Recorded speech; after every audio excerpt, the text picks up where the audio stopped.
Salam sejahtera Malaysia, denyut nadi suara rakyat bergema di channel ini. Jangan lupa tekan butang subscribe, like dan share. Malaysia kita punya, cintai Malaysiaku, kita jaga kita.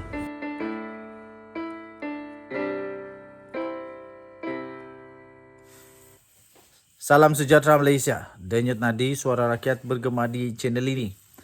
Baru-baru ini, Faizal Azumu cuba untuk kenakan Zahida Midi berkenaan dengan apabila Zahida Midi minta supaya pasportnya dapat dikembalikan dengan kekal. Tapi kali ini Isham Jalil kenakan pula timbalan Presiden PPBM itu. Sebelum itu saya ingin ucapkan bilion terima kasih kepada semua yang sudah tekan butang subscribe, like dan share. Dan yang sudah komen pun terima kasih. Bagi anda yang belum tekan butang subscribe, mohon tekan butang subscribe. Bagi yang sudah join member, anda special di channel ini. Kerana anda special, maka saya akan berikan anda ini t-shirt daripada The Twin TV dan macam-macam lagi souvenirs, goodies dan banyak lagi lah yang kita akan beri kepada member-member yang terpilih. Jadi kerana itu, tekanlah butang subscribe dan join member. Saya masih dalam kemah sebenarnya nih. Kemah banjir. Kemah banjir. Okey, tapi syukurlah sebab masih hidup lagi. Okey, Faizal Azumu kenakan Zahida Midi supaya berundur seketika sebagai timbalan Perdana Menteri. Alih-alih Isham Jalil balas pantun Faizal Azumu. Dia kata, Faizal Azumu janganlah sibuk dengan parti orang lain. Lebih baik sibuk bersedialah untuk menjaga ke manusia-manusia yang di dalam parti Faizal Azumu yang Isham Jalil kata bakal pula menjadi kluster mahkamah. Kerana nampaknya menurut Isham Jalil dengan penuh keyakinan akan ada orang-orang besar. Akan ada orang-orang besar di dalam PPBM bersatu. Malah mungkin lagi beberapa orang dalam Perikatan Nasional yang bakal akan menjadi kluster mahkamah berkaitan dengan penyelewengan dana negara yang sekarang ini sedang giat dilakukan oleh SPRM Malaysia. Dan Azam Baki sendiri pun sudah memberikan jaminan bahawa akan bertungkus lumus untuk mengorek semua penyelewengan ini. Habislah. Itu belum cakap lagi. Yang Faizal Azumu patut nasihatkan kepada kawan-kawan komponen dalam Perikatan Nasional supaya jangan terseleweng sedekah itu tiba-tiba jadi rasuah pula. Malah Azam Baki ketua pengarah SPRM dia kata mungkin Hadi Awang memberikan pendapat peribadinya tentang tafsiran sedekah. Tapi rasuah tetap rasuah. Memberi wang kepada semasa pilihan raya untuk mengundi tetap rasuah. Yang paling best lagi, boleh dipenjara tau, boleh dipenjara. Lepas itu boleh diharamkan daripada bertanding daripada PRU atau PRN selama 5 tahun. Itu kita belum sebut. Muhyiddin Yassin kena bersedia. Manalah tahu beliau pula tiba-tiba jadi Najib Razak 2.0. Nah, mungkinkah akan ada orang yang kena makan sumpah laknat Najib Razak? Harap-harap tiadalah. Okey, jadi pesanan penaja. Saya setuju dengan Isham Jalil punya kata. Daripada sibuk tentang hal parti orang, lebih baik sibuk dengan parti sendiri. Kalau nak perbetulkan parti orang, jangan sibuk-sibuk dulu perbetulkan parti orang, tapi perbetulkan dulu parti sendiri. Denyut nadi suara rakyat bergema di channel ini. Jangan lupa tekan butang subscribe, like dan share. Kita jumpa lagi, bye-bye. Salam sejahtera Malaysia, denyut nadi suara rakyat bergema di channel ini. Kali ini memang banjir agak teruk, bukan agak teruk, paling teruk dalam sejarah. Saya berusia lebih 40 tahun sekarang, dan inilah selama saya ingat tinggal di daerah di kampung kami, inilah paling teruk pernah berlaku banjir seperti ini. Rasa ingin nangis, rasa ingin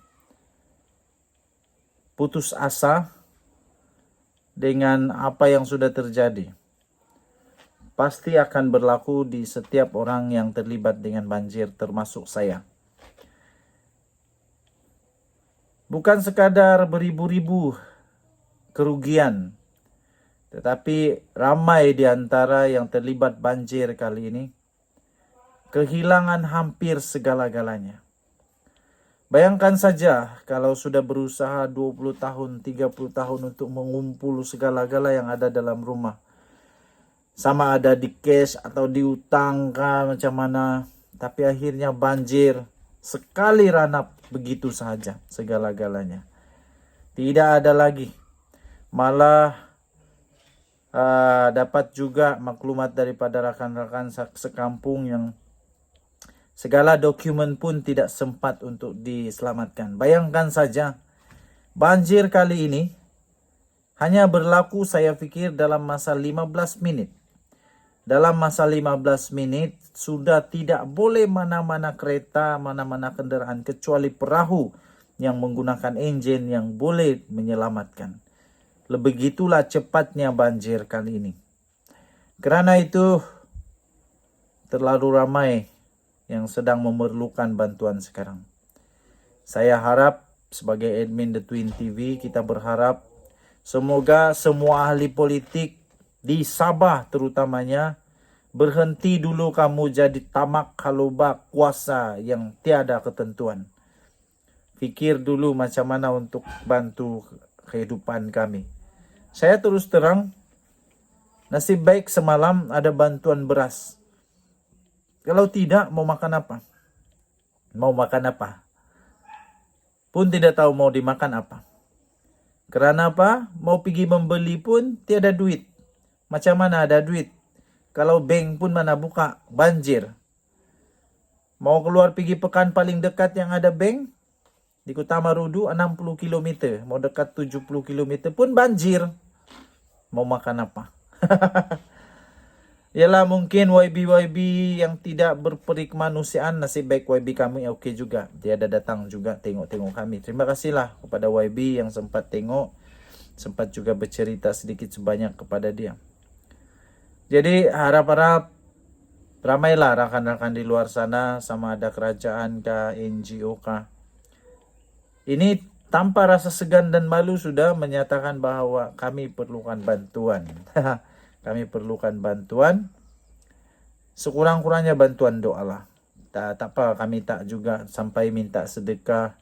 Kami tak juga mengemis untuk beras ke apa, tidak. Kami tidak mengemis. Cuma kami hanya perlu sokongan sahaja. Berikan kami sokongan, dalam apa juga bentuk sokongan, itu sudah cukup bagi kami. Dan ingat, kami bukan mengemis, kami tidak pernah mengemis. Tetapi kalau memang tanggungjawab daripada badan-badan yang berkenaan, agensi-agensi yang berkenaan untuk membantu, jangan pula kamu lepas tangan. Dan kita doakan semoga rakan-rakan yang lebih teruk terjejas, semoga mereka akan terus dapat move on. Mungkin juga ada yang kehilangan harta benda yang paling mahal. Saya sendiri, saya anggarkan saya kerugian lebih daripada RM20,000 kali ini. Kerana kereta, motor, icebox, freezer, tempat memasak, semualah, TV, habis semua. Water pump, mesin rumput, mesin racun, macam-macam semuanya hancur. Semuanya tidak sempat diselamatkan. Jadi lain laptop, komputer, semuanya tak sempat diselamatkan. Harap-harap semua yang berwajib dapat membantu, terutamanya bagi mereka-mereka yang warga emas dan sebagainya, bantulah. Terima kasih kepada semua yang sudah membantu. Terima kasih kepada YB yang sudah tiba. YB untuk P16 P167 Kudat kalau saya silap, tolong betulkan. Datuk Vedron pun ada datang, terima kasih. Kepada YBN2 juga, yaitu Datuk Harun Durabi pun ada datang, terima kasih. Tapi saya terus terang saja tanpa rasa segan, kedatangan YB itu tidak cukup untuk kami. Kami hanya gembira waktu itulah, wah, terima kasih, kami menghargai ketibaan. Tetapi itu tidak cukup. Tidak cukup untuk membantu kami untuk teruskan hidup.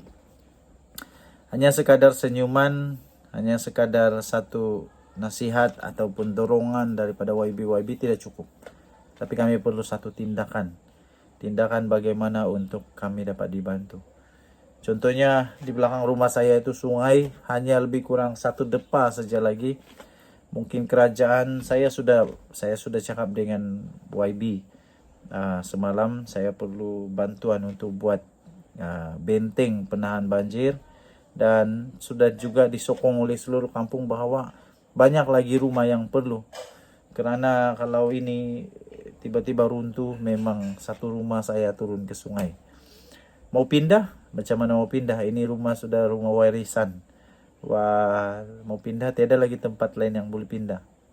Dan pun tiada duit untuk pindah. Jadi kita hanya memerlukan, kita hanya berharap bantuan daripada kerajaan lah. Harap-harap video ini boleh sampai kepada mereka yang berwajib. Boleh datang ke rumah, tengok belakang rumah. Kalau tidak percaya, tengoklah berapa bahayanya kami. Dan harap-harap tiada banjir lagi. Dan saya pun berharap satu lagi, yang saya ingin sampaikan satu lagi, kita berharap semoga semua pihak kali ini bertindak lebih pantas. Kali ini saya pun tidak tahu, bukan mau komplain atau bukan mau kecam, ini tidak. Tapi ini betul-betul terjadi, saya pun tidak tahu kenapa ada kelewatan kali ini. Seolah-olah semua tindakan daripada badan-badan yang terlibat lambat. Kami semua sudah berkumpul di Dewan, belum ada apa-apa lagi di Dewan. Sedangkan air sudah mulai naik, memang tidak boleh limpas, sudah belum ada apa-apa di Dewan. Siapa-siapa pun yang berkenaan belum ada di Dewan. Ataupun kerana kita tidak dapat bersiap sedia. Tapi saya ingat lagi kesiapsiagaan. Mana kesiapsiagaannya? Sampai ramai penduduk kampung yang bertanya. Dulu diwar-warkan kesiapsiagaan. Tapi mana kesiapsiagaan itu? Tiada pun. Orang bilang tiada pun. Memang saya akui agak lambat kali ini. Tapi saya rasa ada ruang untuk memperbaikilah. Terima kasih. Denyut Nadi Suara Rakyat bergema di channel ini. Saya terus terang harap-harap Perdana Menteri Malaysia Datuk Seri Anwar Ibrahim dapat tengok video ini. Kalau boleh datang ke rumah ke kampung kami, tidak masalah, boleh tengok-tengok juga. Tapi sekarang sudah air surut lah. Air surut, tapi ada beberapa jalan lagi yang belum dapat dilalui oleh kendaraan darat. Kita jumpa lagi, bye-bye.